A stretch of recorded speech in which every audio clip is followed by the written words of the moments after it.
पूर्ण करने के लिए विज्ञान और धर्म को साथ साथ लेकर चलना युगीन आवश्यकता है, ऐसा मैं समझती हूँ। भगवान महावीर आज भी एक विलक्षण और संपूर्ण जीवन दृष्टि महापुरुष कहे जा सकते हैं। तीर्थंकर महावीर दर्शन का जीवन का वह प्रकाशपूर्ण मार्ग है जिस पर चलकर अनंत सत्य के शिखरों को स्पर्श किया जा सकता है। महावीर के उपदेश संपूर्ण मानवता के लिए है, सार्वभौम है।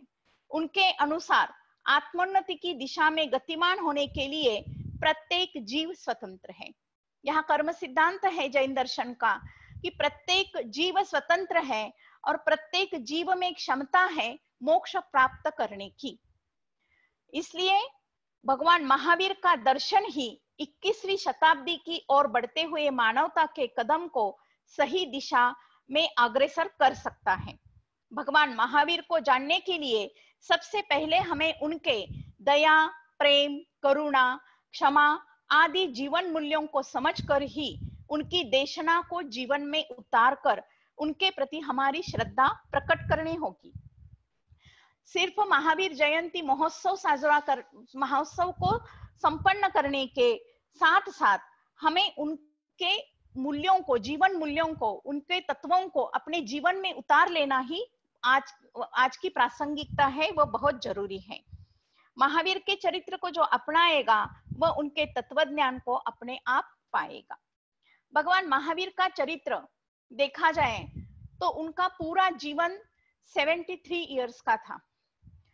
उन्होंने 30 साल तक अपने घर में ही रहकर आत्मचिंतन किया। वह 12 भावनाओं का चिंतन सतत करते रहते थे और उन 12 भावनाओं के चिंतन के कारण ही उन्हें वैराग्य प्राप्त हुआ। मैंने जब भगवान महावीर चरित्र पर पीएचडी की तो वो एक भगवान है, ये हम श्रद्धा से मानते हैं, लेकिन वो मनुष्य के रूप में जन्मे और वह आत्मा से परमात्मा किस तरह से बने, इसका मैंने चिंतन किया, उसका मैंने अध्ययन किया और इसलिए मैंने साक्षात रूप में प्रत्येक जीव में ये कर सकता है। आत्म स्वावलंबन से, पुरुषार्थ से हर आत्मा अपने कर्मों को पूर्णतः क्षय करके मोक्ष प्राप्त कर सकता है। यह वैज्ञानिक चिंतन भगवान महावीर के चरित्र की साक्ष्य है। तो भगवान महावीर 30 साल तक घर में रहे। दीक्षा लेने के बाद 12 साल तक उन्होंने तपश्चर्या की। 42 इयर्स में उनको केवल ज्ञान प्राप्त हुआ। केवल ज्ञान प्राप्त होने के बाद 30 साल तक उन्होंने देशना की। जो उन्होंने स्वयं प्राप्त किया था, स्वयं जाना था, वह उन्होंने समाज के लिए, संपूर्ण जीव के लिए, विश्व के संपूर्ण जीव के लिए उन्होंने उपदेश दिया है। ऐसा नहीं है कि सिर्फ जैन लोगों के लिए किया है, नहीं, क्योंकि उन्होंने जो भाषा अपनाई, प्राकृत अर्धमागधी भाषा, जो सब उस समय के सभी जीव उसको समझ सकेंगे, पढ़ सकेंगे, समझ सकेंगे, इसलिए उन्होंने उस भाषा का अवलंबन किया था। तो 73 इयर्स में वो संपूर्ण कर्मों को अक्षय करके मोक्ष को प्राप्त हुए। बाकी तो उनके जीवन चरित्र के बारे में या उनके माता पिता के बारे में सबको ज्ञान है। हम उनके जो तत्व हैं, उनके जो उपदेश हैं, उनके बारे में हम यहाँ चर्चा करेंगे। भगवान महावीर की परंपरा श्रमण साधना की है। स्वयं को विलीन और विसर्जित कर देना ही श्रमण साधना है। मैं को छोड़ना महावीर दर्शन की बुनियादी आधार है। अहंकार शून्यता ही विवेक को जन्म देती है। आज देखा जाए तो प्रत्येक व्यक्ति मैं को ही महत्व देता है, लेकिन जब तक हम मैं को नहीं छोड़ेंगे, अहंकार को नहीं छोड़ेंगे, तब तक हमें विवेक जागृत नहीं हो सकता। विवेक से तात्पर्य है होश पूर्वक कर्म करना। जो विवेक पूर्वक जीता है वह जीवन में कभी गलत नहीं कर सकता। महावीर की श्रमण साधना अशरण की साधना है। किसी के शरण में नहीं जाना, अपनी आत्मा के ही शरण जाना है। महावीर का मार्ग भक्ति का मार्ग न होकर ज्ञान का मार्ग है। आत्मदर्शन समस्त साधना पद्धति का मूल है। हम आज के वर्तमान में हम कैसे जीते हैं? तो जीवन भर हमारी दौड़ धन के पद की, प्रतिष्ठा के पीछे ही हमेशा होती है। वासनाओं की इस दौड़ में यही आकांक्षा होती है कि शायद जीवन में तृप्ति मिल जाए। हर एक व्यक्ति जीवन में आनंद और सुख के लिए ही जीता है, लेकिन उसको सही दिशा प्राप्त नहीं होती कि जीवन में सुख को कैसे पाना है। महावीर का दर्शन ही संपूर्ण मानव जाति को यह तृप्ति, उसकी भीतरी संपदा उपलब्ध करा देता है। होश की सधनता ही भीतर की ज्योति है। होश का लुप्त हो जाना ही भीतर का अंधकार है। इसीलिए भगवान महावीर गौतम गंधर्व को हमेशा कहते थे कि गौतम क्षण भर भी प्रमाद मत कर।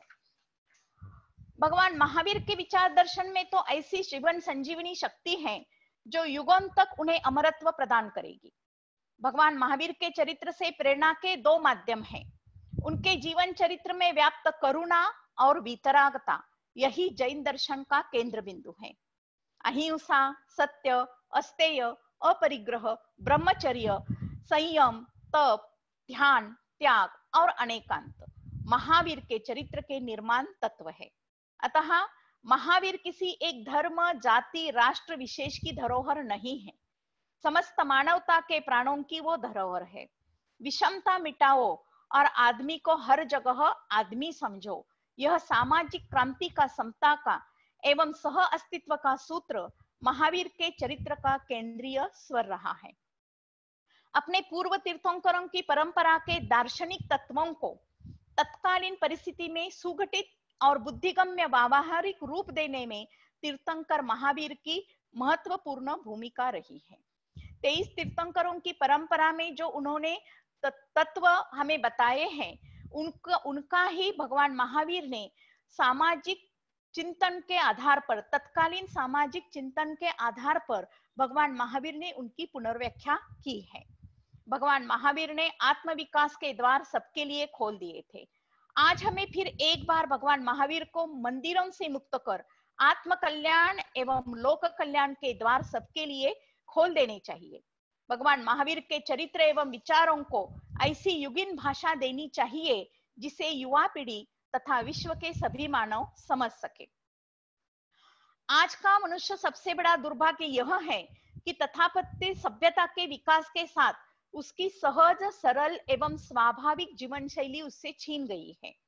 आज जीवन के हर क्षेत्र में कृत्रिमता और छद्मों की बहुलता है। आसक्ति, भोगलिप्सा, भय, क्रोध, स्वार्थ, कपट की दमित मूली प्रवृत्तियों के कारण मानवता आज भी अभिशापित है। आंतरिक संघर्षों के कारण सामाजिक जीवन अशांत और अस्त व्यस्त है। वैज्ञानिक प्रगति से समाज के पुरातन सनातन मूल्य ढह चुके हैं। आज हम मूल्य रिक्तता की स्थिति में जी रहे हैं। आज हम ऐसी संत्रस्त एवं दुखद स्थिति में भगवान महावीर का चरित्र एवं उनके विचार दर्शनों से ही वर्तमान समस्याओं के समाधान हमें प्राप्त हो सकते हैं। वर्तमान मानव जीवन की समस्याएं क्या है उसके बारे में देखें तो उनका मानसिक अंतर्द्वंद, सामाजिक एवं जातीय संघर्ष, आर्थिक संघर्ष, वैचारिक संघर्ष, वर्तमान युग संघर्ष का युग है। भगवान महावीर की जीवन गाथा संघर्ष की गाथा रही है। समस्त मानवीय आत्म विकारों एवं बाह्य कर्म रूपी शत्रुओं के साथ संघर्ष करके महावीर विजयी हुए और शाश्वत आनंद सुख के अधिकारी हुए। भगवान महावीर ने किया क्या? तो अपने पांचों इंद्रियों पर संयम रखा। अपने आंतरिक क्रोध, मान, माया, लोभ, इन चार कषायों को पूर्णतः क्षय कर दिया, पूर्णतः नष्ट कर दिया। तभी उनको केवल ज्ञान प्राप्त हुआ। क्योंकि कर्म सिद्धांत में 8 कर्म मुख्यतः कहे गए हैं, उसमें से 4 घाती कर्म हैं। इन 4 घाती कर्म यानी ज्ञानावरणीय, दर्शनावरणीय, मोहनीय, अंतराय, ये 4 कर्म यानी क्रोध, मान, माया और लोभ है। जब मनुष्य के अंदर से ये 4 कर्म नष्ट हो जाएंगे तो वो संपूर्ण ज्ञानी यानी केवल ज्ञानी बन सकते हैं। तो आत्म संघर्ष, आत्मजय और आत्म सुख की त्रिसूत्री योजना को अपनाना ही आज की प्रासंगिकता है। भगवान महावीर ने 3 आकार कहे हैं। सबसे महत्वपूर्ण है अहिंसा। वर्तमान महावीर द्वारा प्रतिपादित 5 महाव्रतों में अहिंसा का महत्वपूर्ण स्थान है। क्रोध, मान, माया तथा लोभ आदि विकारों से रहित पवित्र भाव एवं विचार ही अहिंसा है। अहिंसा यानी क्या है? अहिंसा यानी प्रमाद रहित आचरण। प्रमाद से जब आचरण होता है तो हिंसा होती है। अगर हम सावधानी से, संयम से आचरण करें तो इसमें हिंसा का दोष उतना नहीं लगता जितना प्रमाद से हम आचरण करते हैं तब लगता है। अगर हम कार्य करते समय देखें कि हम जीव, इससे हमारे इस कार्य से जीव की, सूक्ष्म जीव की हिंसा भी न हो, ऐसा अगर हम सोचें तो हम प्रमाद रहित आचरण कर रहे हैं। तो प्रमाद रहित आचरण यानी अहिंसा है। जिन विचारों से, भावनाओं से एवं क्रियाओं से दूसरों को दुख होता है वह हिंसा है। इसलिए कहा गया, भगवान महावीर ने कहा है, परोपकाराय पुण्याय पापाय परपीड़नम। परोपकार करना पुण्य है और परपीड़ा देना पाप है। भाव हिंसा एवं द्रव्य हिंसा, इस प्रकार हिंसा के भी दो प्रकार हैं। इन दोनों प्रकारों की हिंसाओं से मुक्त होना ही अहिंसा है। अहिंसा निषेधात्मक आचरण नहीं है, वह सकारात्मक आचरण है। वर्तमान महावीर द्वारा प्रतिपादित अहिंसा जैन धर्म एवं दर्शन की आधारशिला है। वर्तमान महावीर ने अपने आचरण से अहिंसा को मूर्त रूप दिया है। आधुनिक काल में भी राष्ट्रपिता महात्मा गांधी जी ने अहिंसा शस्त्र से ही भारत को स्वतंत्रता प्राप्त करा दी। अहिंसा सबसे बड़ा और उपयुक्त शस्त्र है। भगवान महावीर की यह अहिंसा विश्व के समस्त धर्मों में एक अनिवार्य अंग के रूप में अंगीकृत हो गई है। अहिंसा एक व्यापक भाव है। यह करुणा से उत्पन्न होती है, करुणा में ही परिव्याप्त होती है। अतः दया धर्मस्य मूलम, दया ही धर्म का मूल है। अहिंसा परमो धर्मः, सबसे बड़ा धर्म क्या है? तो अहिंसा का आचरण करना। अहिंसा मन वचन काय से अहिंसा का पालन करना। जीवो और जीने दो, यह महत्वपूर्ण संदेश भगवान महावीर ने दिया है।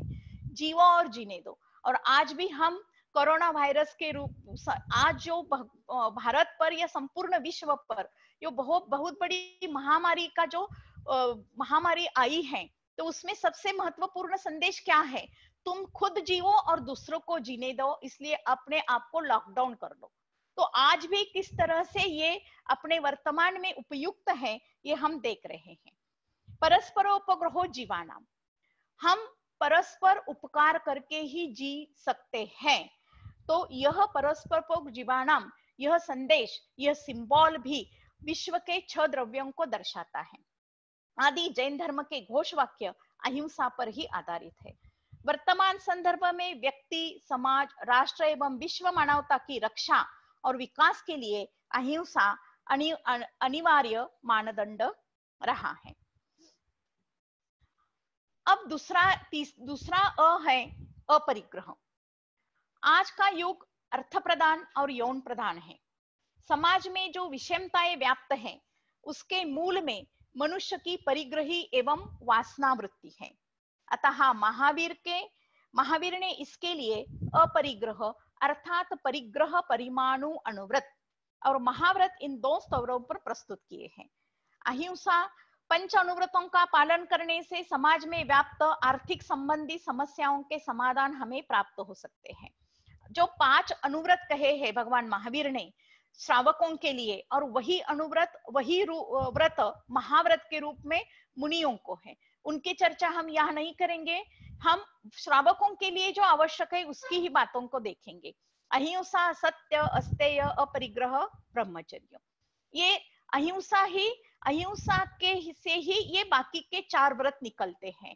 तो इसीलिए इन 5 अनुव्रतों का अगर हमने पालन किया तो हमारे सभी समस्याओं के समाधान हमें मिल सकता है।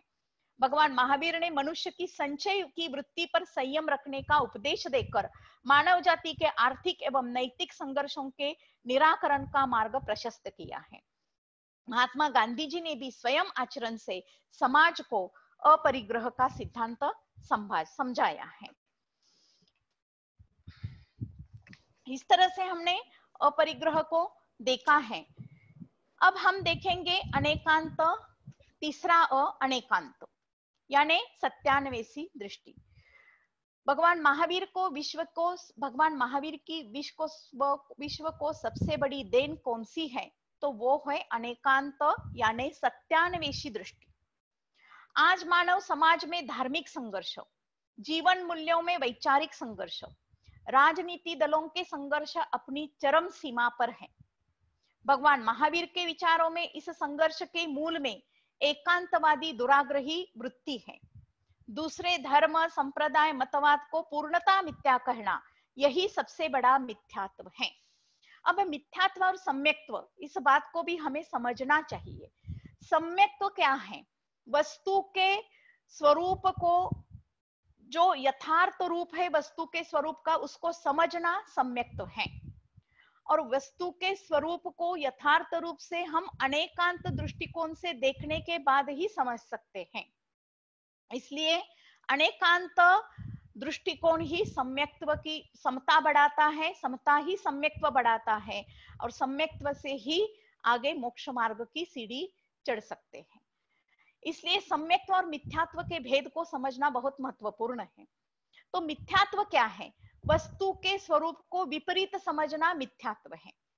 जो वस्तु है उसके स्वरूप को अच्छी तरह से न समझकर हमें जो लगता है, हम जो समझते हैं वही संपूर्णतः सत्य है, ऐसा मानना मिथ्यात्व है। तो भगवान महावीर की दृष्टि में सत्य का सूर्य सर्वत्र प्रकाशित होता है। मनुष्य की बुद्धि सीमित है, वह सत्य के किसी एक अंश को ग्रहण करता है और दूसरों के सत्यांश दर्शन को मिथ्या कहता है। दूसरों के विचारों, मतवादों और सिद्धांतों के सत्यांश का समादर करके वस्तु स्वरूप के पूर्ण सत्य को जानने के लिए प्रयत्नशील रहना चाहिए।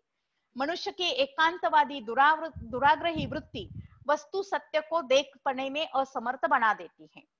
महावीर की शिक्षा आग्रह की नहीं है, अनाग्रह की है। जहां आग्रह होता है वहां अनेकांत होता है, और जहां आग्रह होता है वहां एकांतवादी दृष्टिकोण होता है, और जहां अनाग्रह होता है वहां अनेकांत होता है। सत्य का आग्रह नहीं, सत्य का ग्राही बनो। भगवान यही अनेकांतवादी दृष्टि भगवान महावीर के चरित्र की सबसे बड़ी विशेषता एवं मौलिकता है। भगवान महावीर ने जिस अनेकांतवाद को प्रतिपादित किया, उसका मूल उद्देश्य विभिन्न जातियों, धर्मों, वर्गों, राष्ट्रों, भाषाओं और संस्कृतियों के मतवादियों के बीच समन्वय और सद्भाव स्थापित करना है। सर्वधर्म समभाव अनेकांतवादी दृष्टि से ही आज के परिवेश में संभव है। अतः भगवान महावीर के चरित्र का सबसे बड़ा योगदान है कि उन्होंने हमें आग्रह मुक्त होकर सत्य देखने की दृष्टि प्रदान की है। तदनुसार सम्यक आचरण करने की प्रेरणा अपने प्रयोग धर्मी चारित्र से ही प्रदान की है। तो अनेकांत का एक सुंदर उदाहरण मैं आपको देना चाहूंगी। सबको जो शास्त्रों को पढ़ते हैं, स्वाध्याय करते हैं, उनको ये मालूम है। लेकिन अनेकांतवाद अर्थात प्रत्येक वस्तु अनेक धर्मात्मक होती है। आज में परस्पर संघर्ष मूल का कारण एकांतवादी दृष्टि है। अनेकांतवाद का एक अच्छा उदाहरण है कि हम हाथी के अनेक अंगों को किस तरह से अंधे लोग जानते हैं, और इसका एक उदाहरण अपने शास्त्रों में आता है। तो अनेकांत में वस्तु विशेष के विषय में मनुष्य को जो कुछ समझता है वह समझ अंतिम नहीं हो सकती है। इसीलिए एक दृष्टांत 6 अंधों ने हाथी का स्वरूप समझने का प्रयत्न किया है। ये क्या है? तो एक गांव में एक हाथी आता है, और वो हाथी को देखकर सब लोग कहने लगते हैं कि हाथी कितना सुंदर है, हाथी का रूप कितना सुंदर है, ऐसा है वैसा है। सब लोग बोलते हैं। तो 6 अंधे लोग एक पेड़ के नीचे बैठे हैं। वो भी सोचते हैं, अगर हम अंधे हैं तो क्या हुआ, हम देख नहीं सकते, लेकिन हम स्पर्श के माध्यम से उस हाथी के स्वरूप को समझेंगे, ऐसा वो सोचते हैं। और हर एक व्यक्ति उठकर अब हर हाथी के प्रत्येक अंग को वो स्पर्श करके जो उसके समझ में आता है वह बता देता है।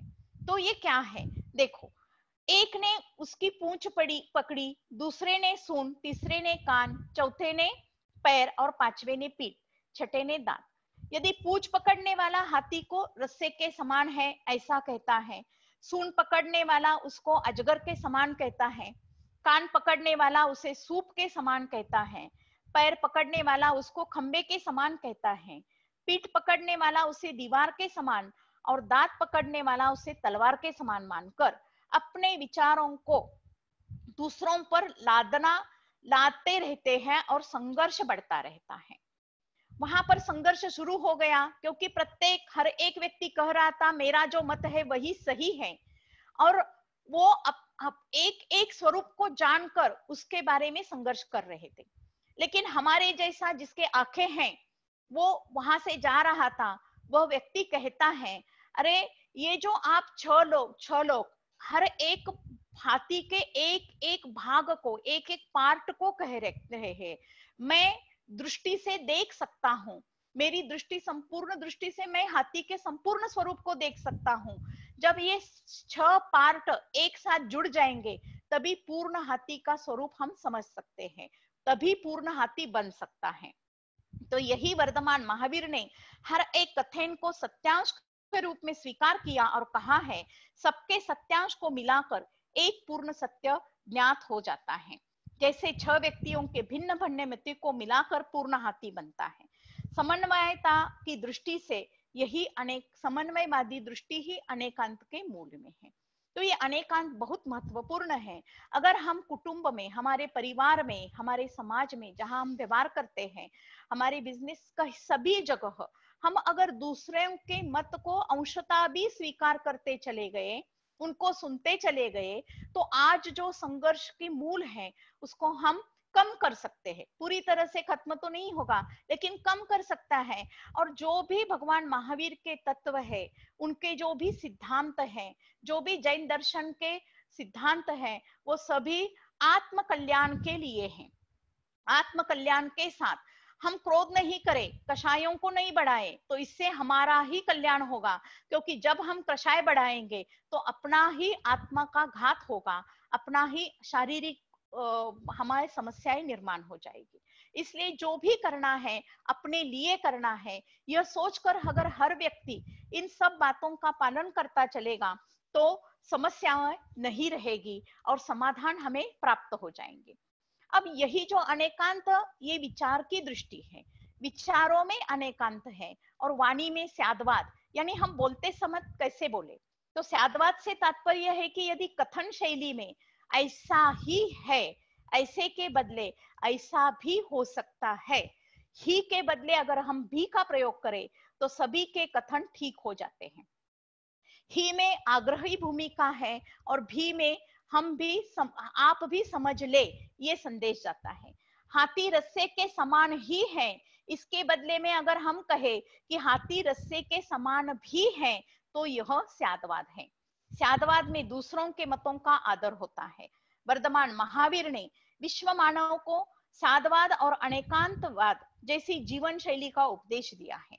अनेकांतवाद विचार प्रणाली तो स्यादवाद विचार प्रणाली है, तो स्यादवाद कथन प्रणाली है। वर्तमान संदर्भ में उनका यह उपदेश प्रासंगिक एवं प्रेरणादायी है। तो हमें आज क्या क्या अपनाना है, भगवान महावीर के चरित्र से हमें क्या क्या अपनाना है। तो वीतरागी होना है। वीतराग यानी क्या है? राग द्वेष रहित होना वीतरागी है। अतः राग में क्या है? राग यानी क्रोध नहीं, राग यानी अनुराग। अनुराग यानी प्रेम। अगर हम ज्यादा किसी से प्रेम करें, अनुराग रखे, तो भी हमें दुख होता है। तो उसमें भी समता भाव धारण करने की आदत हमें डाल लेनी चाहिए।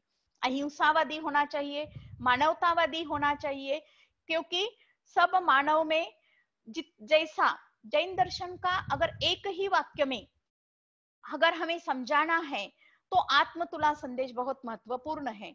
जिस कारण, जिस कृति से हमें सुख दुख की अनुभूति होती है, हमें सुख दुख होता है, उसी क्रिया से दूसरे प्रत्येक जीव को भी सुख और दुख होता है, ऐसा उनमें संदेश हमें मिलता है अहिंसा से। ये सोचना ही अहिंसा का पालन करना है। मानवतावादी दृष्टिकोण है, समतावादी दृष्टिकोण को अपनाना है, सहिष्णुतावादी होना है, स्वावलंबी बनना है, पुरुषार्थी होना है। जैन दर्शन खुद को स्वावलंबी बनाता है, क्योंकि कर्म सिद्धांत ही कहता है कि सुख दुख का कर्ता और भोक्ता व्यक्ति स्वयं है। सुख और दुख हमें दूसरों से नहीं मिलते, लेकिन हमारी आदत है कि अगर हम यशस्वी हो गए, सुख मिला, तो हम कहते हैं मैंने इतना इतना सब कुछ किया और मैं सक्सेस हो गया, यशस्वी हो गया, मैं सुखी हो गया। लेकिन जब दुख आता है, अपयश आता है, तो हम कहते हैं कि दूसरों के कारण उन्होंने ऐसा किया, इसलिए हम आज सुखी दुखी हैं, दूसरों के कारण हम दुखी है। ऐसा नहीं है। अगर सुख हमारे कारण ही मिला है ऐसा हम मानते हैं, तो दुख भी हमारे ही कुछ गलती के कारण हमें मिला है ऐसा मानने से हम जितनी जल्दी हो सकता है उस घटना से बाहर आ सकते हैं। अगर हमने ऐसे नहीं माना, तो जो भी घटना घटित होती है और दूसरों को दोष देते रहेंगे, तो दूसरों को भी हम कैसे पीड़ा पहुंचा है इसकी बारे में सोचते रहते हैं, और यह गलत है। यह करना ही कर्म सिद्धांत के, इसलिए भगवान महावीर ने कहा है सुख दुख का कर्ता और भोक्ता स्वयं खुद को मानो, दूसरों को उसके बारे में मत लो। यही कर्म सिद्धांत जैन दर्शन का बहुत बड़ा महत्वपूर्ण है, और यह हमें पुरुषार्थ सिखाता है। पुरुषार्थ यानी क्या है? पुरुषार्थ कहता है कि जो कुछ करना है अपने आप करो। आत्मा से परमात्मा बनने की वैज्ञानिक प्रक्रिया में आप कहा है जीव, अजीव, आश्रव। जीव है, आत्मा जीव है, शरीर अजीव है। आश्रव यानी कर्मों का आना है, आश्रव बंद हो जाता है, कर्म बंद जाते हैं। फिर उसको कर्म बंद कम करने के लिए उसको संवर करना पड़ेगा, कर्मों को रोकना पड़ेगा।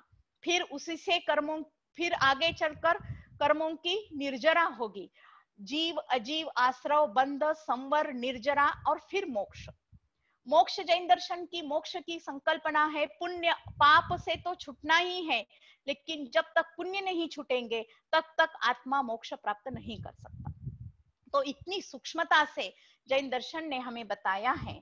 तो इन सब बातों को हमें आज के संदर्भ में अपनाना बहुत महत्वपूर्ण है, क्योंकि मनुष्य समस्त संघर्षों से मुक्ति पाकर सुखी एवं संपन्न हो सकता है। उनके चरित्र आदर्शों को श्रद्धा पूर्वक और विवेक के साथ आचरण में क्रियान्वित करना ही आधुनिक संदर्भ में भगवान महावीर के उपदेशों की प्रासंगिकता है। संक्षेप में मैं कहना चाहूंगी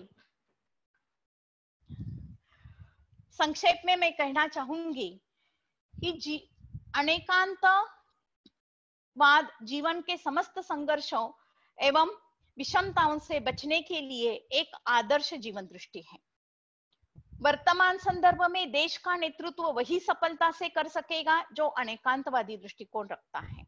इसीलिए हमें अपने स्वयं को अगर सुखी एवं संपन्न बनाना है, कर्मों से मुक्त होना है, क्योंकि मनुष्य जीवन से ही मोक्ष पा सकते हैं। हम स्वर्ग में जाकर देवता बनकर मुक्ति पा नहीं सकते, मोक्ष प्राप्त नहीं कर सकते। मनुष्य जीवन से ही मोक्ष प्राप्त कर सकते हैं। इसीलिए हमारे जीवन को सुखी संपन्न करने के लिए, हमारे जीवन को संसार के परिभ्रमण से जल्द मुक्त करने के लिए हमें क्या क्या अपनाना जरूरी है? तो हमें आचारों में अहिंसा को अपनाना जरूरी है। आचारों में अहिंसा, जीवन में अपरिग्रह, विचारों में अनेकांतवाद और वाणी में स्यादवाद। इन जीवन मूल्यों को अपनाने से ही वर्तमान जीवन सुखी एवं समृद्ध होगा। वर्तमान महावीर के इन सिद्धांतों का प्रचार प्रसार करना ही वर्तमान संदर्भ में युगीन आवश्यकता है। इस तरह का पालन अगर हम कर सके तो बहुत ही अच्छी तरह से हम अपने जीवन को सही दिशा में ले जाएंगे, क्योंकि मनुष्य जीवन भर सब कुछ करता रहता है, लेकिन उसे सही दिशा, सही मार्ग नहीं मिलता, क्योंकि उसे लगता है कि भौतिक सुख समृद्धि में ही जीवन का सुख है। लेकिन जितना हम सुख समृद्धि के पीछे जाएंगे उतना हम दुखी होते जाएंगे, जितना हम छोड़ते जाएंगे, त्याग करते जाएंगे, उतना हम सुखी हो जाएंगे। हमारे 24 तीर्थंकरों के बारे में अगर हमने देखा तो वो सब क्षत्रिय महापुरुष थे, राजकुमार थे, राजा थे। सब कुछ उनके पास था, लेकिन उन्होंने सबका त्याग किया। सबका त्याग करके आत्म कल्याण के लिए वो बाहर निकले। आत्म कल्याण करते समय उन्होंने स्व को देखा। सबसे महत्वपूर्ण क्या है, अपने आप को पहचानना आना चाहिए। जीवन में हम 2400 घंटे में बहुत काम करते रहते हैं, लेकिन ये कोरोना वायरस ने हमने हमारे लिए अपने आप को देखने का समय दिया है। अभी तो देखो, क्योंकि सब लॉकडाउन हो गए हैं और सबके पास अभी बहुत समय है, क्योंकि सबकी समस्या आज के वर्तमान युग में क्या है, टाइम नहीं है। तो अब टाइम ही टाइम है, तो हमें अपने आप को देखना है, हमें अपने आप को जानना है। स्वयं, जो जिसने स्वयं को जाना वो जगत को जान सकता है, हम ये कह सकते हैं, क्योंकि हमारे भगवान महावीर ने पहले स्वयं को जाना। स्वयं को जानने के बाद वो केवल ज्ञानी बने। केवल ज्ञानी का अर्थ क्या है, संपूर्ण युगपद त्रिकाल 7 भव के प्रत्येक जीव के, प्रत्येक वस्तु के बारे में वो जान सकते हैं। उनके 3 भव को जान सकते हैं, इसलिए वो केवल ज्ञानी है। उनको संपूर्ण जगत को जानना उनके लिए सही है। हम भी बन सकते हैं, हम भी बनने की प्रक्रिया में चलना चाहिए, इस जन्म में नहीं, लेकिन अगर हम एक बार अपना सम्यक दर्शन दृढ़ करें। सम्यक दर्शन क्या है, सम्यक दर्शन है, एक महत्वपूर्ण बात कही है, सम्यक दर्शन, सम्यक ज्ञान, सम्यक चारित्राणि मोक्ष मार्गः। जिन्होंने रत्नत्रय को अपनाया, सबसे पहले महत्वपूर्ण क्या है कि सम्यक दर्शन होना चाहिए। सम्यक दर्शन किसे कहते हैं, हमारी दृष्टि जो सही देखे और सही जाने, उसी सम्यक दर्शन है। हमारी दृष्टि सही कब होगी, जब हम हर एक व्यक्ति को, हर एक वस्तु को समता की दृष्टि से जाने, तो यही हमारा सम्यक दर्शन दृढ़ करेगा। ये एक बहुत सूक्ष्म, एक ऊपर की बात कही है। सम्यक दर्शन के वह तो 8 अंग है, वो सब शास्त्रों में आया है, निर्विचिकित्सा, निशंका, निकांक्षित, ये तो सम्यक दर्शन के 8 अंग है।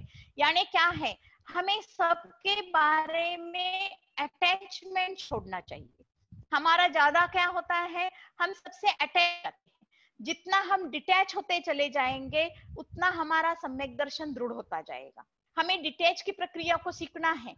हर एक वस्तु, हर एक घटना के साथ हम अटैच नहीं होना है। घटना घटती जाएगी, ये संसार है, जो बातें होते हैं होने दो। उसके साथ, उसमें से हम दूसरों के दुखों को कम करने का प्रयास करेंगे और अपने आप को भी संभालने का प्रयास करेंगे। ये तभी हो सकता है जब हम समता भाव धारण करेंगे। तो समता से ही सम्यक्त्व दृढ़ होगा और सम्यक्त्व ही सम्यक दर्शन को दृढ़ करेगा। जब एक बार सम्यक दर्शन दृढ़ हो जाता है तो सम्यक ज्ञान आता चला जाता है। सम्यक ज्ञान क्या है, वस्तु के स्वरूप को यथार्थ रूप से जानना, समझना सम्यक ज्ञान है। तो सम्यक ज्ञान, सम्यक चारित्र, जो भी अहिंसात्मक आचरण यानी सम्यक चारित्र है। ये मैं अपने अध्ययन से, विचारों से आपके सामने रख रही हूँ, क्योंकि हमें क्या है, बहुत बड़ी बातें लेकर हम अपने जीवन में अभी चल नहीं सकते, क्योंकि हम सब संसार में बैठे हैं।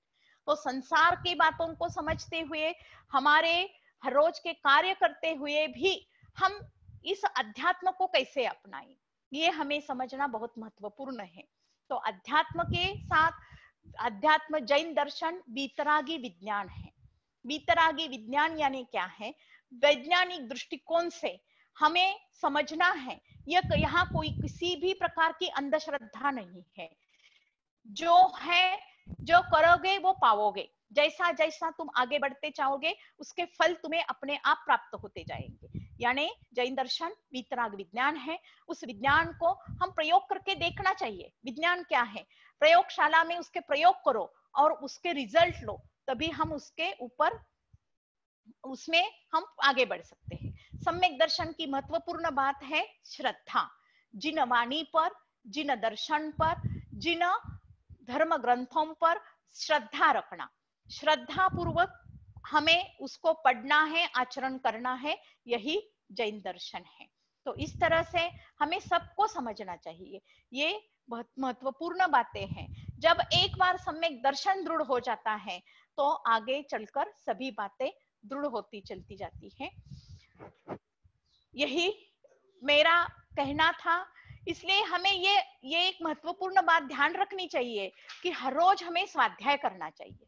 जो स्वाध्याय करते हैं उसको मनन चिंतन करना चाहिए। थोड़ा करो लेकिन करो, व्रत लो, नियम लो, और जो एक बार व्रत लिया है उसको आजीवन पालन करो। ऐसा ही व्रत लो जो हम पालन कर सकते हैं, उसको सम्यक चारित्र्य कहते हैं। छोटा छोटा ले लो, बहुत बड़ी लेने की जरूरत नहीं है, लेकिन जो करना है करते रहो। करने की प्रक्रिया एक बार शुरू हो गई तो बीच में रुकना नहीं। यही जैन दर्शन का महत्वपूर्ण बातें हैं। इस तरह से हमें रत्नत्रय को लेकर चलना है।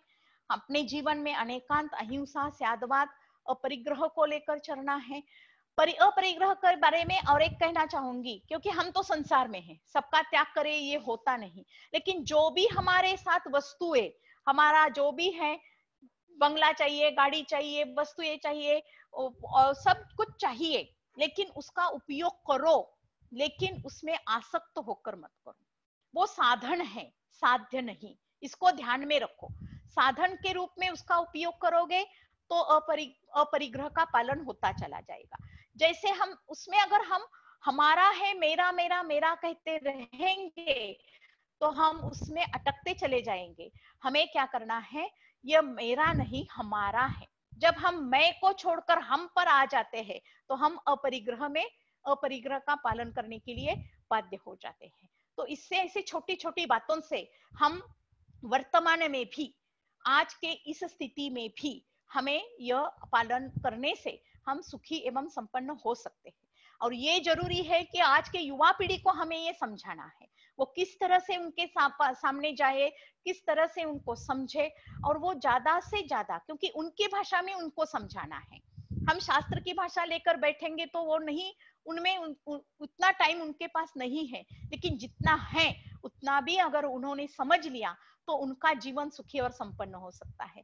माता पिता की हम प्रत्येक मनुष्य जीवन में क्या सोचता है कि मेरे आगे की पीढ़ी, हमारी भविष्य की पीढ़ी, हमारे बेटे बेटी क्या करे तो जीवन में सुखी संपन्न बने। हम लौकिक शिक्षा तो दे देते हैं, लेकिन लौकिक शिक्षा से उनको पैसा भी बहुत कमाते हैं लोग, लेकिन अगर उनके पास आध्यात्मिक शिक्षा न हो तो वो कमाए हुए पैसे का सही उपयोग किस तरह से करना है ये वो समझ नहीं पाएंगे। इसलिए लौकिक शिक्षा के साथ आध्यात्मिक शिक्षा का ज्ञान बचपन से ही देना बहुत महत्वपूर्ण है, और आज के 21वीं सदी में तो यह अनिवार्य है। इसलिए इन सब भगवान महावीर के जो उपदेश है, उनके जो तत्वज्ञान है, उनके जो सिद्धांत है, वो आज भी प्रासंगिक है, और उसी को अपनाने से हमारा जीवन सही अर्थ में सुखी एवं संपन्न होगा, ऐसा मेरी धारणा है। और आप सबने उसको सुना, समझा, मैं बहुत बहुत आपका धन्यवाद मानती हूँ। जय जिनेन्द्र।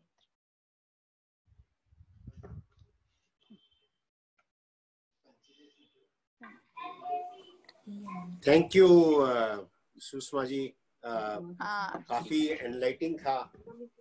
अच्छा लगा। बहुत अच्छा लगा।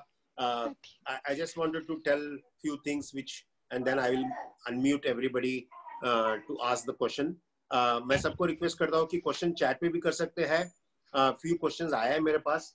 जो भी क्वेश्चन है, छोटा है बड़ा है, आप घबराइए मत क्वेश्चन पूछने के लिए, बिकॉज क्वेश्चन पूछने से ही अपने को कौन किस दृष्टि से देखता है और सब एक दूसरे से सीख पाएंगे। अभी तक तो सुषमा जी ने जो कहा है वो तो बहुत सही है। मैं उसको सूक्ष्म रूप में 3 चीजें कहना चाहता हूँ।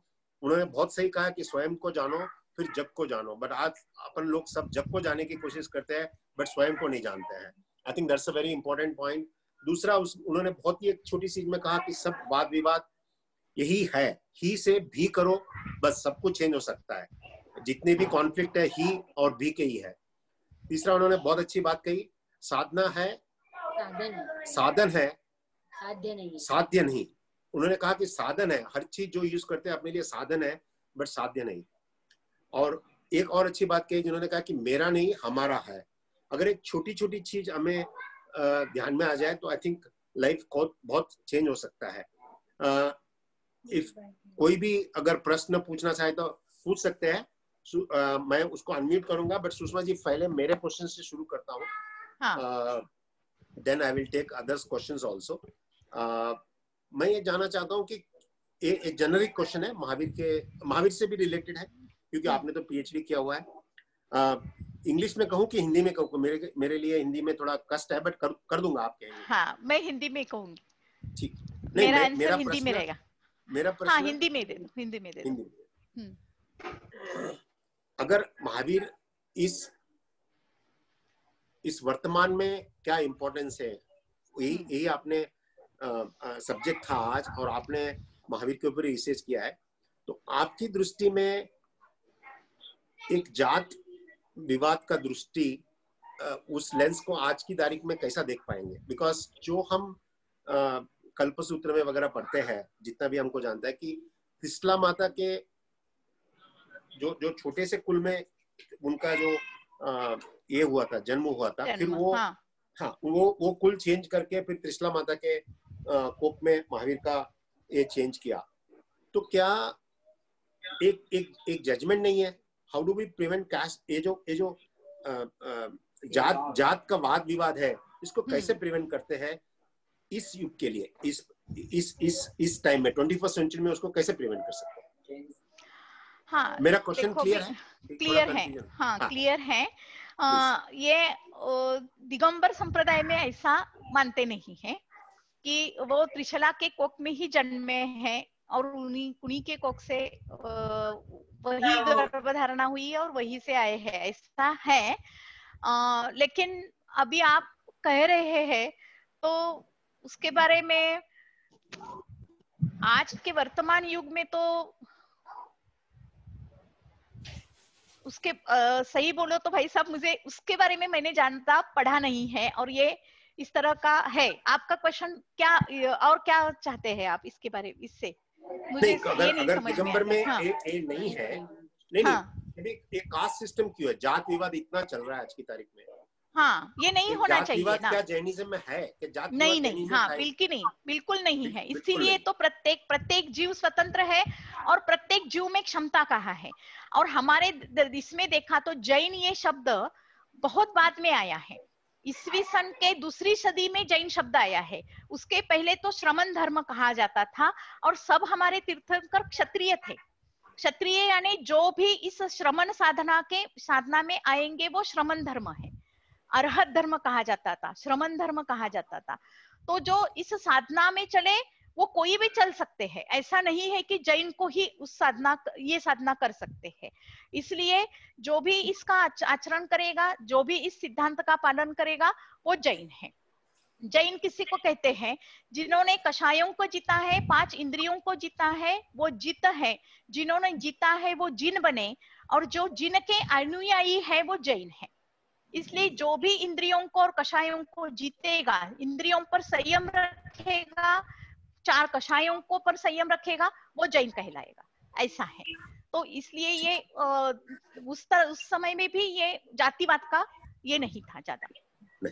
Thank you for clarifying. मेरा दूसरा प्रश्न है क्विकली कि इस कोरोना वायरस के, अभी जो अपन सब लोग कोरोना वायरस के हिसाब से जो चल रहा है, इसमें दिगंबर में भी मंदिर है और श्वेतांबर में मंदिर है, तो इसमें आप कैसा एक जो रिलीजियस फेथ होता है अपना, जिस फेथ के कारण अपन मंदिर जाते हैं, सब चीज जाते हैं, बट इस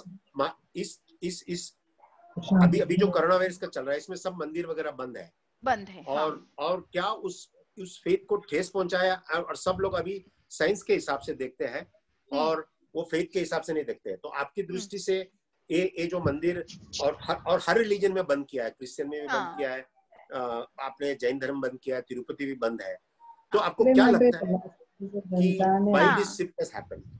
हाँ, क्योंकि हम, ये तो सही है, मंदिर में जाना अगर हमारा व्रत है, नियम है, ये भी सही है, हम उसका पालन करते हैं, लेकिन हम समाज में रहते हैं। तो समाज में, या अगर हमारे देश में ये बहुत बड़ी आपत्ति आ रही है, और उसका वो आपत्ति से निपटाने के लिए सबसे महत्वपूर्ण बात यह है कि वहां पर ज्यादा लोग इकट्ठे न हो। तो इसीलिए हमें इसको भी, उसका भी पालन करना चाहिए कि हम समाज के साथ है, देश के साथ हैं। अगर हम मंदिर का नियम भी लेते हैं तो घर में अगर हम ध्यान लगाकर या घर में भी उन मंदिर की मूर्ति को सामने लाकर अगर हम दर्शन करें तो वो भी हमारा अप्रत्यक्ष रूप से दर्शन ही हो जाएगा, उसमें कोई दोष नहीं आएगा, तो हम कर सकते हैं इस तरह से। तो इसी प्रश्न में मेरा एक और क्लैरिफिकेशन चाहिए, does it show the limits? क्या जैनिज्म रिलीजन के एक लिमिट्स है और साइंस के लिमिट्स ज्यादा? नहीं, रिलीजन अनलिमिटेड है। हाँ, क्योंकि विज्ञान आज की खोज जितनी विज्ञान की चल रही है उससे बहुत आगे रिलीजन है, अध्यात्म है या दर्शन है, तत्वज्ञान है। आज बहुत सूक्ष्म, आधे भी नहीं उसमें से आ गया विज्ञान के, क्योंकि विज्ञान की खोज में, क्योंकि विज्ञान क्या है, मनुष्य अपनी बुद्धि की क्षमता के आधार पर उसको ज्यादा से ज्यादा समझने का प्रयास कर रहा है, प्रैक्टिकल रूप में उसको कर रहा है। लेकिन जब सर्वज्ञानी, केवल ज्ञानी सब कुछ मिरर, हम जैसे अपने आप को मिरर में देखते हैं उसी तरह वो सामने प्रत्येक स्वरूप को, प्रत्येक जीव को, प्रत्येक वस्तु को सामने देख पाते हैं और उसका वर्णन करते हैं, और वो वर्णन करते समय वह ज्ञाता और दृष्टा भाव से करते हैं। यानी क्या है, वो किसी से अटैच नहीं होते, सिर्फ देखते हैं और कहते हैं। तो ये भाव है, वो वस्तु का संपूर्ण स्वरूप कथन करता है, उसमें कोई भी गलत नहीं है। तो इतना उनका ज्ञान और वो संपूर्ण विश्व को देखने की क्षमता केवल ज्ञानी में है, और आज के विज्ञान उतनी पार तक नहीं जा सकता। इसलिए अर्जुन अभी बहुत कुछ है जो हम ज्ञान के, तत्वज्ञान से, केवल ज्ञान से या सिद्धांत से आगे रिसर्च चल रहा है, उसमें और भी चल रहा है। Thank you so much. अभी जो हमारे क्लास लेते हैं नील भाई, जो काफी अच्छी तरह से ले रहे हैं, काफी उन्होंने हमको कर्म भी सिखाए थे जो भी आपने कहे हैं। उनका एक प्रश्न है नील भाई का, सम्यक दर्शन की प्राप्ति के लिए क्या करना चाहिए? हाँ, सम्यक दर्शन की प्राप्ति के लिए 8 अंगों का पालन कहा गया है जैन शास्त्रों में अपने, कि निशंकित, शंका रहित आचरण करवाना, निशंकित, निकांक्षित, आकांक्षा, इच्छा रहित आचरण करना। एक शब्द में, एक ही वाक्य में कहूं क्या, अपना कर्तव्य हमें क्या करना चाहिए, जीवन में अपना कर्तव्य करना चाहिए, अपेक्षा रहित कर्तव्य करना, कार्य करना सम्यक दर्शन को दृढ़ करता है। क्योंकि हम जब कोई भी कार्य हम करें तो हम अपेक्षा रखते हैं कि हाँ, सामने वाले ने अच्छा तो कहना चाहिए। अपेक्षा लेकर जब हम कार्य करेंगे तो हम कर्म, पाप कर्मों के अंदर बनते चले जाएंगे, क्योंकि हमारी अपेक्षा कोई पूरा नहीं कर सकता, अपेक्षा अनंत है। और इसीलिए अपेक्षा रहित कर्तव्य भावना से हम अपने जीवन में कार्य करते रहेंगे तो हमारा सम्यक दर्शन दृढ़ होता चला जाएगा। सबसे पहली बात है कि जिनवाणी पर श्रद्धा रखना और उसका श्रद्धा से पालन करना। देखो, श्रद्धा, शंका और शंका पूछना, शंका रखना और जिज्ञासा, इन दोनों बातों में फर्क है। शंका क्या है, हमें ये सही नहीं लगता, ये शंका होती है। और जिज्ञासा क्या है, हमें ये जानना है। तो शंका और जिज्ञासा में जितना फर्क है उतना ही हमारे मिथ्यात्व और सम्यक्त्व में फर्क है। अगर हम श्रद्धा से सबका पालन करते चले जाएंगे तो हमें अपने आप अनुभूति आती चली जाएगी और हमारा सम्यक दर्शन दृढ़ होता चला जाएगा। तो सम्यक दर्शन दृढ़ करने के लिए जिन वाणी पर श्रद्धा रखना बहुत महत्वपूर्ण है। बहुत ही अच्छा कहा आपने कि एक ही सिंपल सम्यक दर्शन के लिए जो आपने कहा कि आप काम करो और अपेक्षा मत करो, मत रखो। बहुत मुश्किल है, बट मुश्किल तो इसको बहुत प्रैक्टिस करना पड़ेगा कि आप क्योंकि अपना सम्यक कर्तव्य दर्शन करते दृढ़ जाओ, होना भी बहुत, सम्यक दर्शन दृढ़ होना भी बहुत मुश्किल है। और आपने ये भी बहुत अच्छी तरह से कहा कि आपका डाउट और क्वेस्ट, आपको जानने की इच्छा और उसको डाउट में प्रेरित मत कीजिए, डाउट और क्वेस्ट को दोनों सेपरेट कीजिए। Very well said. अभी मैं दूसरों का प्रश्न लेता हूँ। 5 प्रश्न है। एक तो सुरेश जी का है, श्रद्धा दर्शन, जो श्रद्धा को दर्शन कहते हैं, ज्ञान प्रथम क्या होना चाहिए? श्रद्धा, ज्ञान प्रथम क्या होना चाहिए? इनका कहना है कि श्रद्धा और ज्ञान के में प्रथम क्या होना चाहिए? हाँ, हमारे लिए श्रावकों के लिए या हम जो अभी अध्ययन कर रहे हैं जिन धर्म का अंशतः पालन करने के लिए पहले श्रद्धा होनी चाहिए, सम्यक दर्शन पहले होने चाहिए, उसके बाद सम्यक ज्ञान आएगा।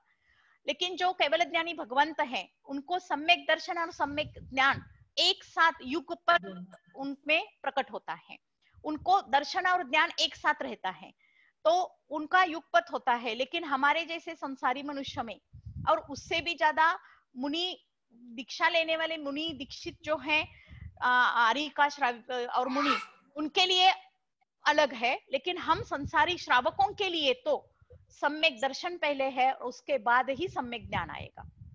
क्योंकि जब तक हम श्रद्धा से उसको पढ़ेंगे नहीं, समझेंगे नहीं, तब तक हम उसको ज्ञान, सम्यक ज्ञान हमारा दृढ़ होता नहीं होगा। तो पहली श्रद्धा होनी आवश्यक है, सम्यक दर्शन के बाद। क्लियर है, फर्स्ट कम्स श्रद्धा and then probably knowledge. I think we need to have a faith and then the knowledge will follow. दूसरा उनका सेकंड रिलेटेड क्वेश्चन इसी के बारे में था। I think we have asked, because मैं दूसरे क्वेश्चंस भी लूंगा।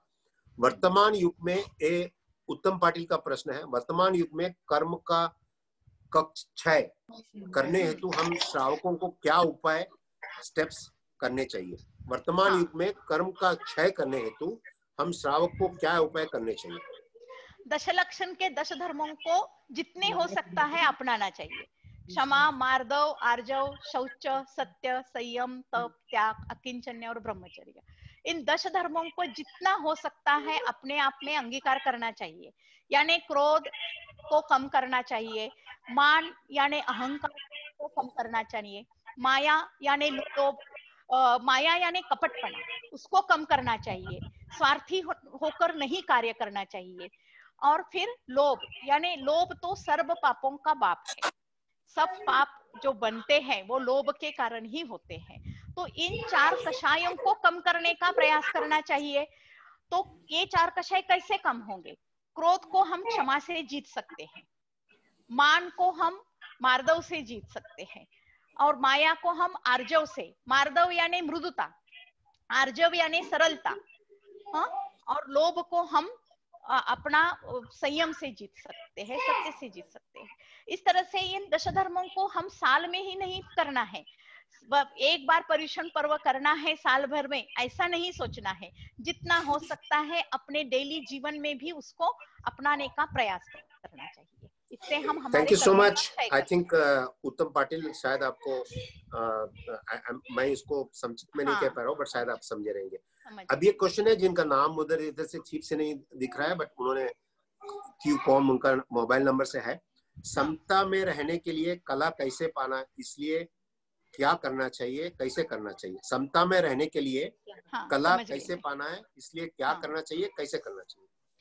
समता में रहने के लिए सेकंड थॉट को अपनाना चाहिए। सेकंड थॉट यानी क्या है? जो घटना हमारे सामने आई है, जो घट रहा है वही सही है, ऐसा नहीं सोचना चाहिए। जिसके कारण हमें अभी दुख हो रहा है, एक सामने के व्यक्ति ने ऐसा किया इसलिए हमारे सामने ये प्रॉब्लम आया है, ऐसा हमें जब लगता है तो हमें ये सोचना चाहिए कि उनके पॉइंट ऑफ व्यू से हमें सोचकर देखना चाहिए कि उन्होंने किया वो सही है या गलत। ये अगर हम देखेंगे तो हम समता भाव अपना सकते हैं। हमें लगता है हमारा ही सही है, ऐसा नहीं सोचना है, दूसरों के पॉइंट ऑफ व्यू से भी देखने से हमें समता भाव बढ़ सकता है। Very well said. I think बहुत ही अच्छा आपने कहा कि if you get into other shoes then probably you will understand his point of view. आपके खुद का पॉइंट ऑफ व्यू मत रखिए, अगर आपका खुद का पॉइंट ऑफ व्यू आप सोचेंगे तो उसमें आपको दुख आएगा और समता नहीं पा पाएंगे। Very well said. मेरा लास्ट प्रश्न है, सब लोग, अगेन नील भाई का है। भगवान महावीर को केवल ज्ञान के बाद उपसर्ग हुआ, उसका कारण क्या? केवल ज्ञान के बाद उनको उपसर्ग, कौन सा उपसर्ग हुआ है, कौन सा हुआ है? मेरे इसमें तो एक, मैं नील भाई को 1 मिनट के लिए, उनको दीजिए। सुषमा मैडम, बहुत बहुत आभार, आपने बहुत अच्छा नॉलेज शेयर किया और कुछ नया जानने मिला। महावीर स्वामी भगवान को गोशाले ने केवल ज्ञान के बाद उपसर्ग किया था, ऐसे श्वेतांबरों में आती है बात। उनके ऊपर तेजोलेशिया छोड़ी थी। तो श्वेतांबर में तो उसको आश्चर्य कहते हैं, पर मुझे हाँ। जानना था क्या इसके पीछे कोई कारण है कि उनको उपसर्ग क्यों आया? क्योंकि नहीं, हम ये मानते हैं कि उपसर्ग पूरी तरह से क्षय होने के बिना केवल ज्ञान प्रकट ही नहीं होता। उपसर्ग जब उपसर्ग किसे कहते हैं, उपसर्ग, हेलो, उपसर्ग किसे कहते हैं?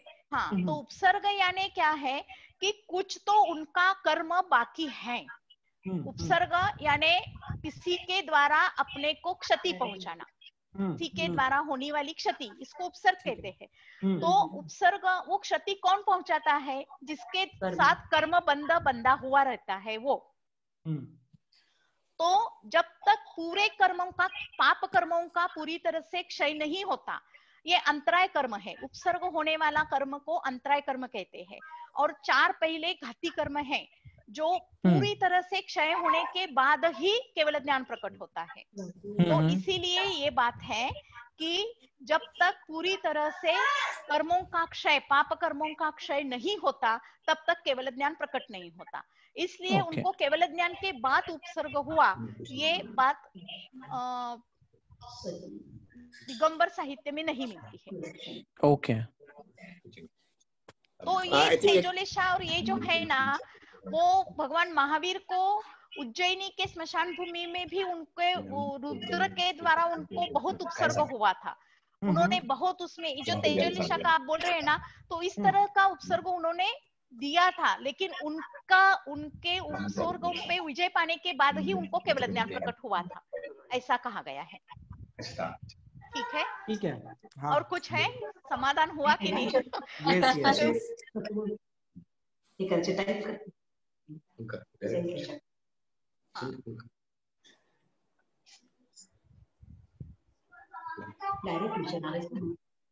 Mute Galaxy A7।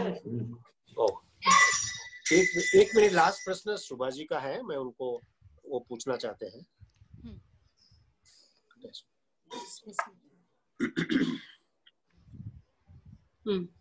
सुभाष, हाँ Subhash, please go ahead. I didn't have any question. I was trying to tell you Galaxy A7, but someone, Mr. Suresh has asked a question now. Okay, I'll just see. You can just read it out. I'm not able to see. Okay, he's saying इतना सुंदर धर्म होते हुए अनुयायी नहीं बढ़ते।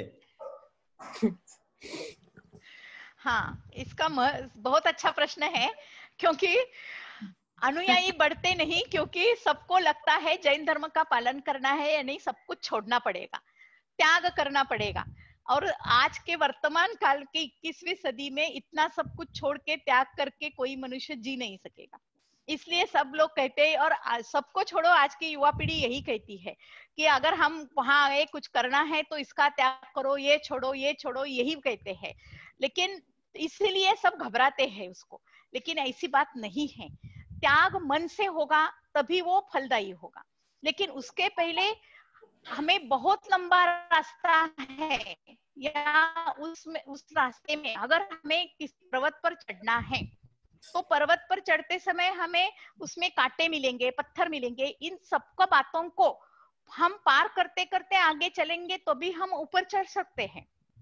तो पहले से ही घबराना नहीं। इसके लिए महत्वपूर्ण बात यह है कि जैन दर्शन को, जैन सिद्धांतों को आज के वर्तमान संदर्भ के बारे में सहजता से, बिल्कुल सिंपल लैंग्वेज में उनको समझाना पड़ेगा कि इस तरह से भी आप कर सकते हो। जो हम कर सकते हैं, जो प्रैक्टिकली सब हमारा कर्तव्य निभाते हुए संसार के प्रैक्टिकली जितने हम कर सकते हैं, अगर उनको ये समझ में आ गया तो वो बिल्कुल अच्छी तरह से करेंगे। मैं पिछली साल न्यूयॉर्क में, न्यू जर्सी में मैं गई थी, लेक्चर 10-15 दिन का लेक्चर था मेरा पर्यूषण में। वहाँ बहुत तो पैमाने में युवा पीढ़ी आती थी, तो उनको भी बहुत अच्छा लगा। वो कह रहे थे कि सिंपल लैंग्वेज में अगर हमें ये समझ गया कि हमें किस तरह से छोटी छोटी बातों से हम पालन कर सकते हैं, हमें भी धर्म का पालन करना अच्छा लगता है, हमें भी गर्व है कि हम जैन हैं, लेकिन उसको फॉलो करने में हमें बहुत कठिनाई होती है, क्योंकि उसमें बहुत त्याग है, और ये करना हमारे प्रैक्टिकल जीवन में संभव नहीं है। तो पहले त्याग किसका करना चाहिए? पहले कषायों का त्याग करने की आदत डालो। पहले क्या करना चाहिए? पहले संयम धारण करने का प्रयास करो। पहले क्या करना है? समता भाव धारण करो, अहिंसा का पालन करो। अपने जैसा दूसरों का जीव है, उसको भी सुख दुख की अनुभूति अपने जैसे ही होती है, यह मानकर चलना ही जैन धर्म का पालन करना है। तो अगर ये सिंपल सिंपल बातें पहले करनी शुरू हो गई तो फिर आगे चल के फर्स्ट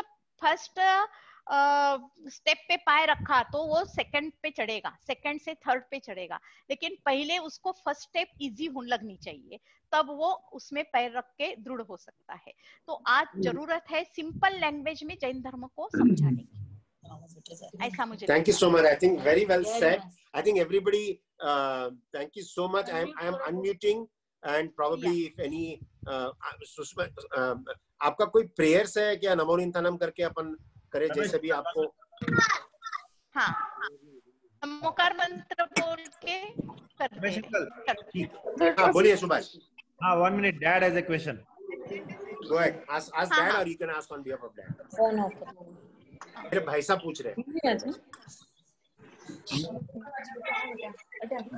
भैया हुसैन, दिगंबर श्वेतांबर में डिफरेंसेस?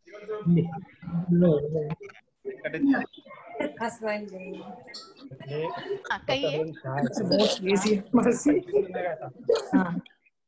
नहीं आ रहा है मुझे, सुन नहीं पा रही हूँ। हाँ 1 मिनट, शायद वो कह रहे हैं कृष्ण को। सुभाष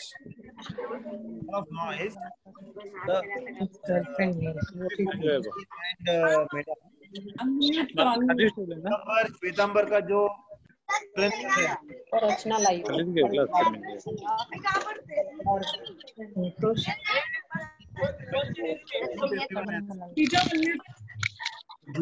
लिस्ट बनाओ घरे का करना। Subhash, can you ask please? Shall I make it all making unmute to you and then everybody on mute? भैया भारे बेटा, सुभाष बेटा। प्रिया, सुभाष कटे। प्रिया, सुभाष कटे भारे। वो अंकल unmute हो। हाँ, okay, please go and ask. Subhash. Question is, ये अपना दिगंबर और श्वेतांबर में जो डिफरेंसेस है in terms of literature, religious context, historical context, ये इतना डिफरेंस क्यों है और कैसे हुआ?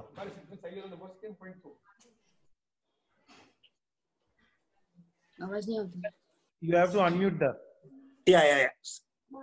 I think this is slightly sensitive question, but yeah.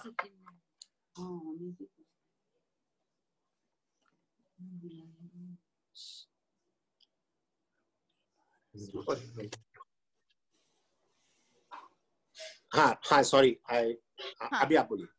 ये थोड़ा सेंसिटिव है, बट आपको अगर हाँ जितना हो सकता है प्रयास करूंगी कहने का।